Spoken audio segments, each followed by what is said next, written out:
What's up, y'all?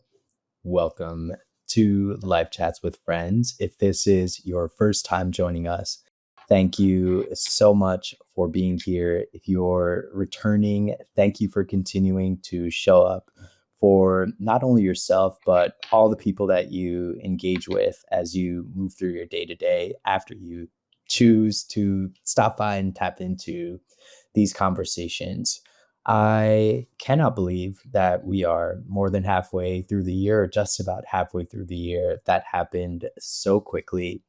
The last time I was with you, I'd mentioned that we are getting ready for our next Sip and Chat here in LA. We're just about a few weeks out now from our next activation that is shaping up to be such an incredible activation that we are going to bring to community here in Los Angeles. We have Blair Imani that will join us as our keynote speaker. We have some folks that have been featured on this show before, Laman Bentrahoy, who is a holistic health practitioner, wellness coach, and a personal trainer.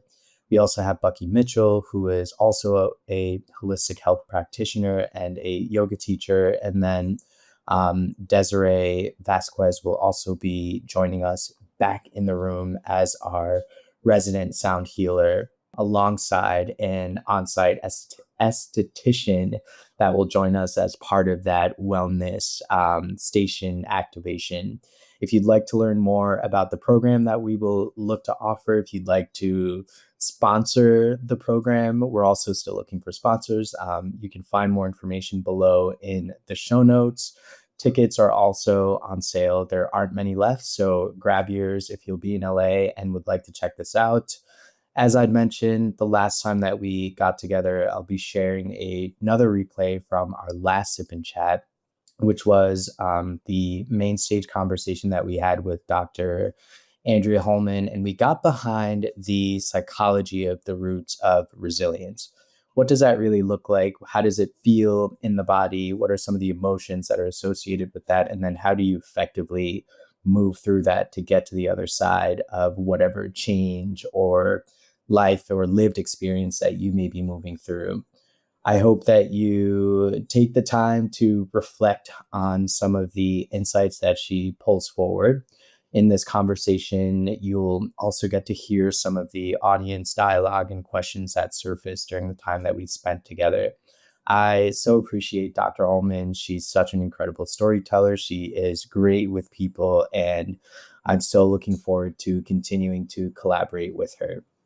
If there is something specific that you would like to hear as we prep for more Sip and Chat activations in the future, and or even just thinking about episodes for this podcast, feel free to let us know. You can always reach out to us on Instagram, email as well.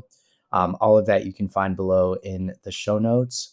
Once again, thank you to all the sponsors that made the first Sip and Chat such a success: the Global Day of Unplugging, Magic Mind, Tandem Creative, and Podtex. I hope that you enjoy this discussion, and I will talk to you very soon. Final part of our program before we get into the closing ceremony, but this is kind of the main stage discussion, and we will be getting into the psychology of resilience. Before we get into that, though, I am so excited to have Dr. Andrea Holman with us. Yes. Lovely to see you. I met Dr. Holman, I want to say couple of years ago, Yes. through the 9 to 5 with Levi Strauss & Co. And we met, I think it was on LinkedIn, just started like posting stuff, and then we found ourselves on stages at conferences and all the things with Lyra Health. And I think Dr. Holman is an incredible storyteller. She is so incredible with people. And I hope that you all feel that sense of just her personality that she brings to the stage and the topic of mental health. With that, I'll give it to you, Dr. Holman, to introduce yourself. Introduce myself. Hello. Y'all look lovely out from the front. This is great. So my name is Andrea Holman. I am what am I? A psychologist, I guess, by training. I am also a parent. I'm a daughter. I'm left-handed. Um, Come on, left side, strong side. I have been working at Lyra Health for about almost 4 years now, doing mental health education. Before that, I was a professor at a historically black university in Austin, Texas, where I live currently. Hey, right? Okay. So yeah, I'm really happy to be here and talk about this stuff here now. Now, I will also say you have your journals, right? And Ava did a wonderful job of talking about that. So as we're talking, keep writing, keep doodling. Something activates in there. Oh, this reminds me of this. I got to remember this. Write that down, okay? I was also raised in the black church religion, so I'm here for the call and response, okay? So go ahead, give it back to me, okay? As we're talking, that'd be wonderful. Amazing.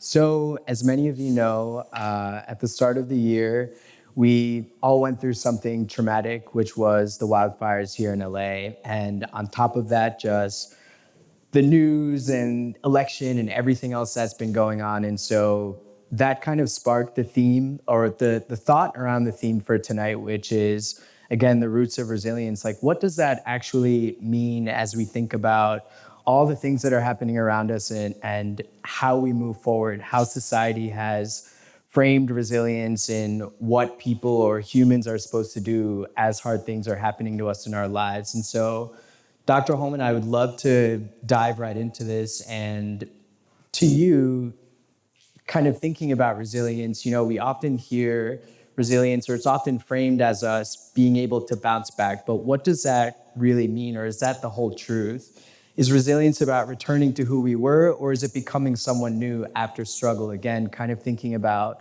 what we went through here with the wildfires or COVID, for example. What does that really look like? Absolutely. So, Antonio, we talked about this briefly in the last couple of weeks when we talked about what resilience is and what it isn't. And this bounce back, I struggle with, y'all. I'm gonna be honest with y'all. Is this an honest space? Okay, I struggle with that because a key part, a root of resilience, you see what I did there, is coping well. Okay, there's a adaptation that has to happen. If you think about actual literal roots on a tree that's resilient when it can't find water, it goes around, it finds another way, right? And so bouncing back to me has this expectation, and sometimes I think that leads to pressure to return to who you once were before suffering happened. Right? Do y'all hear that? Y'all right? Okay. And so to me, what I'm thinking of resilience is because you have that coping piece. You got to cope well with the hardship, right? It's not just a pushing through. So when you add that coping, the question is not how do I get back to my former self? The question is who am I now with this truth incorporated into my life? Right? Who am I with this in mind? Okay, I'll give you an example. My father passed away about a little over 18 months ago. And with that truth, with that grief of parental loss, I had to learn who I was in this world without a living father. You see what I'm saying? Rather than let me get back to who I was before the grief. Now, that's not to say you can't have elements of yourself that do return, but I think there's something about acknowledging and relearning, evolving that's really central to what resilience is. And when we have that bounce back idea, we can get caught up, y'all, okay? And what can happen is we start to create facades. Y'all know what those are, right? So we start to create these images of ourselves that look just like they used to. And that's exhausting. And people start to crumble under that pressure, right? And so that's where I'm like, let's get rid of that, bounce back, and really say, how do we move forward with that truth?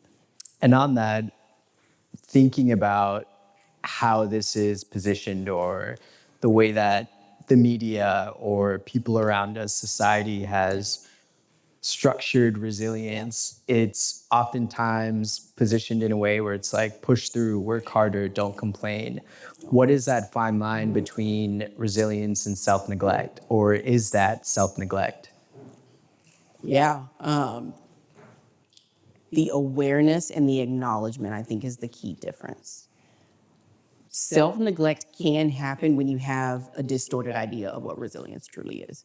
When you do have that facade that you are presenting to people, because y'all, honest space, right?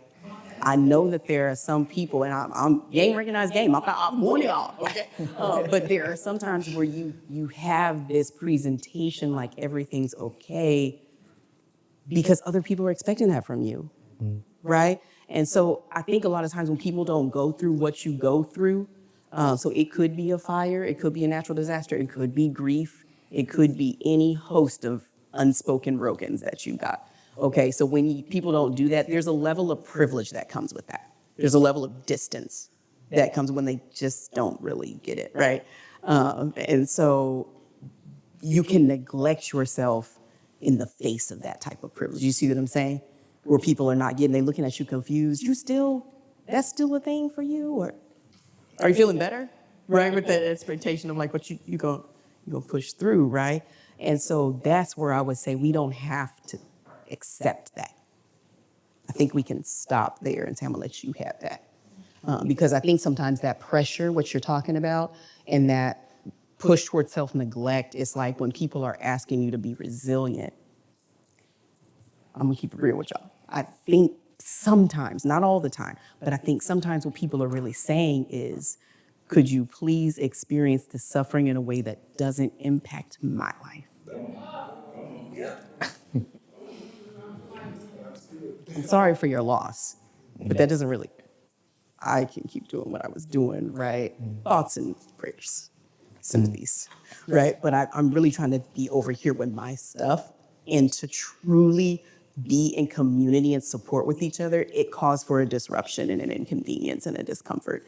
And I just don't think a lot of humans want to do that, right? It's easier for you to call you strong or resilient and put that pressure on you so that you don't have to actually come alongside. Is that too messy? I'm sorry, y'all.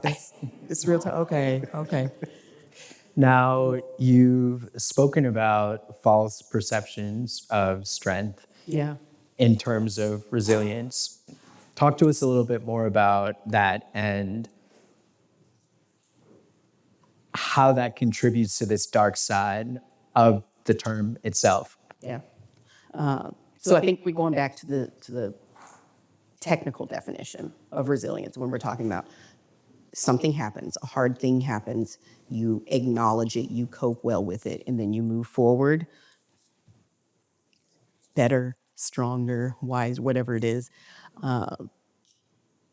for ease. But then I also think because of these distorted perceptions, we skip that whole first part. Okay, so we skip the awareness and the acknowledgement and the coping well. We try to get to the better and the wiser and the I'm still going, right? I'm still here. But I think sometimes, y'all, we be craving that softness and that ability to pause and just say, this is hard. I don't want to be positive anymore. You know, I don't want to still and do the things. I just want this to be hard. Can I just name that it's hard? And that kind of distorted perception that either others can put on you or you put on yourself around what it means to be strong is that I don't sit with really hard emotions. I don't think that's serving us anymore. I think it's okay to pause. And here it is too. I don't think we have to be afraid of the pause because those hard emotions don't have to overwhelm. They don't have to paralyze us. You can move through them. That's what resilience is. There is a forward movement there. So you can begin to cultivate this ability to hold beauty and tragedy in one soul, right? Hardship and hope in the same soul, in the same breath. That's possible, but it's harder to do when there's a pressure to get to the end of now I'm better, now I'm over this. I do. So, in our community sharing before we went into the break, I heard some really great things in the audience, and I do want to now flip the script on you all. What questions do you have for Dr. Holman based on where you all are in your own lived experiences? And feel free to raise a hand or stand up or just shout it out. Yes. I think I really connected with the whole facade. Um, I moved here a year ago and I had like the successful business back home. And, my sisters looking up to me and I was very successful with what I was doing back home. And I kind of just gave it all up for this dream of moving to California. And I find myself sometimes like putting that facade on when like my family calls me and yeah, I'm doing good, and just like, well, like, how's this mood is this going? And it's just like a lot of pressure, and so I put that facade on with like, yeah, everything's going good, and just like I'm pushing through and don't feel the pressure of being the oldest sister and like wanting to set that example. Ooh, you got some help. Um, it was all a big thing, and I have these times that my sister will be like, "Dang, bro, you really left all of this to be struggling in California. Like, you had it so good at home, and he's like, why would you leave?" And I feel like I finally came to peace with just knowing that like that was a part of my journey. That journey has now like that chapter has closed, and now I'm challenging myself for like a bigger journey. But I guess my question to you is, I always struggle with balance, like from becoming a child to a teenager to a teenager to an adult.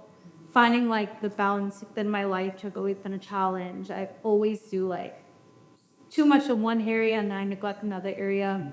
But I guess sometimes I struggle with finding the balance of like decompressing and like knowing that my feelings of like the struggle is real and like I'm going through it and I'm like grieving my old life, while also like using that to like empower me to like push forward. So like I guess advice on just like balancing all of that and just like acknowledging it, feeling it, while also like pushing through. Sure. Yeah, it's a great question. I'm glad you shared that. You said something that I think is very true and very necessary for life, but specifically around resilience, and that is grieving former parts of yourself that just aren't anymore. You know, um, it doesn't mean that you don't have gratitude for your present day, but there's something about naming, remember, awareness and acknowledgement, naming who I was in this season is no longer, or now that I'm incorporating this new truth and hardship into my life, that I'm different now. And that has ripple effects a lot of time, like you said, for relationships, for family patterns. When you choose to do that in a way that does acknowledge your feelings and not in a way that just pushes through emotions, that does change things. So I think there is something around grieving that. I would also say, again, this is game, recognized game. I see. Having the courage to show up imperfectly. Okay. So when you aim for this balance or you try this new season of life or this thing, when you're doing something for the first time, you get to give yourself grace to be imperfect because you've never done it before. Okay? So if you're grading yourself and say, or even comparing yourself to other people who have done what you did, that's it. That's unnecessary stress. Y'all, the movement is stressful enough. You're already doing a lot, right? Okay, so to add that layer of stress and pressure to do this perfectly for the first time when you got no template or blueprint is a lot. So you can be patient with yourself in the grief, in the imperfection, and say, I'm learning how to do this thing. And then here you go, you can teach other people how to treat you. So when your family does call, you can say, this is a real human experience that I am having because I'm human. Okay? Not superhuman, not somebody that you get to compliment for being so strong, but this is real for me. And even if, like I said, that may cause a little bit of heat, or attention or what have you, discomfort on their end, but that's not yours to solve. You've got more than enough to do. All right? I don't think you're the only one feeling that type of stuff. Vibes, reviving over here, yes. Any other thoughts, reflections? Yep. Yeah. I have a question. Kind of you were answering it as well. Right now, wars this job bus. The facade. Yeah. People go do what you go through. Don't accept that. Yeah. Can you fold your suffering in something that doesn't affect me? Somebody paraphrase. You were talking about family and those relationships. Yeah. Can you speak more about setting boundaries in terms of resilience and my own resilience? Can you speak about reshaping some of these relationships? Where to get there looks like Yeah. also in relationships and peace. Okay. It might come to you. That's okay. It'll come to you. We're going to need another sip and chat for the boundaries. That's so. Listen, really, was it Russ? There is a point at which you end and other people begin. That's boundaries. That's all boundaries are. That's all boundaries are. So when you have a lack of boundaries, oftentimes in your family of origin, that's the other sip and chat. Then what happens is somehow that got missed. So whether that was because of trauma, dysfunction, people didn't let you, whatever. I think boundaries are less about what people won't do and the extent to what you will do. So it's about how much you'll come forward. And that's it. So I'll take you an example that's pretty easy. I have 2 kids I made from scratch. Okay, so those kids, they'll ask me for things, and they'll say, "Oh, what's something?" Screen time. They love a screen time. Okay, so they'll ask me relentlessly for that. And if the answer is no, what I'll say is, "Well, you can do it after this piece of your homework is done or your chores. This is what I'm willing to do for you." Rather than, no, that's not a thing yet, right? And so it's about more of what I will do rather than what can't happen. Sometimes you have to say that out loud, especially when people are not used to it, okay? People that don't respect or support what your boundaries are, that's not your problem to solve. And it actually might create a level of discomfort and shift in relationships, and that you might have to also grieve and name the difficulty in that. That's okay. It's complicated. Humans are complicated, right? So it's okay if there's a relationship that's not serving you that also makes you sad to lose, or shift levels of intimacy because you say, okay, I've told you and spoken what I need. I also think boundaries need to be negotiated. So Brene Brown speaks about boundary bullies. Anybody familiar with this? Okay, so if you're not, boundary bullies, this is my boundary. You can't cross it, And so they're constantly asserting, probably because of wounds, but they're constantly saying that rather than, here's how much I'm willing to do, here's what you're willing to do. How do we have this art of safety and mutual support because we're both for each other? That is not everybody in your life, okay? So you really gotta pay attention and see who that is. And if you're trying to be resilient, if you're trying to endure, you gotta see where those people are that are willing when you're unlearning and relearning and redefining. That's hard work. And that comes with some boundary exercises.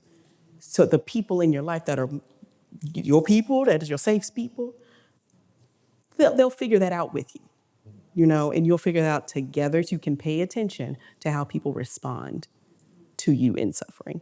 I think that's some good information, even if it's hard information.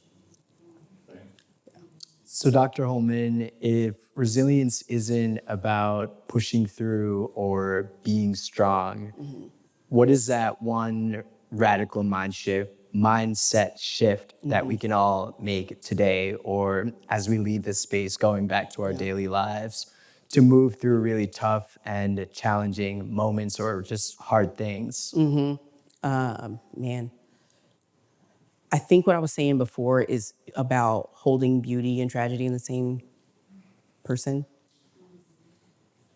I think that's one of the most extraordinarily difficult things to do about the human life, is to do that. And so I think sometimes what happens with resilience and talking about enduring through suffering, we can seesaw to one side or the other. So holding both of those things, the beautiful and the tragic about life. I think when you seesaw towards the beautiful, it leans to this always be positive, keep being glad for the struggle. This don't define me. I'm coming back. Last night I took an L, but tonight I bounce back, right? That's the vibe, okay? Never let them see you sweat. Always smile, never struggle. That's too much of a lean. You're not acknowledging the other part. But I think if the other part, if you seesaw the other way, you can get overwhelmed with the hardship. And I know that there are some of you who have had a lot of hardship. Like it's just, you're like, but is there a balance though, doctor? Oh my God, there's a lot on this side. I get that, I hear that, okay? But there is joy there. So I think when we do this dance, if we could give ourselves permission to hold both of those things would be a great mind shift, but you cannot do that by yourself, okay?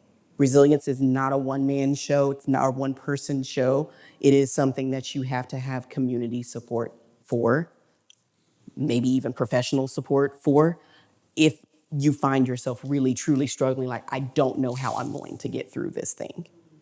I think there's something so honest and so human about saying that to someone safely and supportively, you know?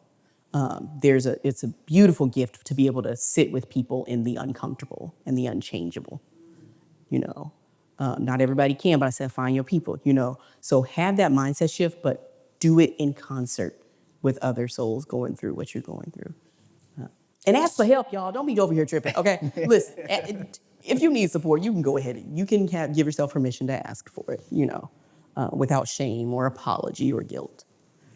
Beautiful. And if anybody would like to go a little bit deeper into the conversation, we did record a podcast episode. You got a couple of them now on the internet, no? We've done we've done 3 episodes now. So if you want to hear more from Dr. Holman, I'll share more in the follow-up. But I do want us to get into the community discussion time. So everyone has a community discussion card in your bag. And this will be time for you all to reflect on the conversation that we just had here today. You can choose to do this on your own and use your journals, using these prompts as an opportunity to go a little bit deeper, and or you can use these as the foundation for a discussion that you can have in the groups that you were in at the start. So we'll take about 15 minutes and then we'll come back to share out what you all learned and what you discussed from that time.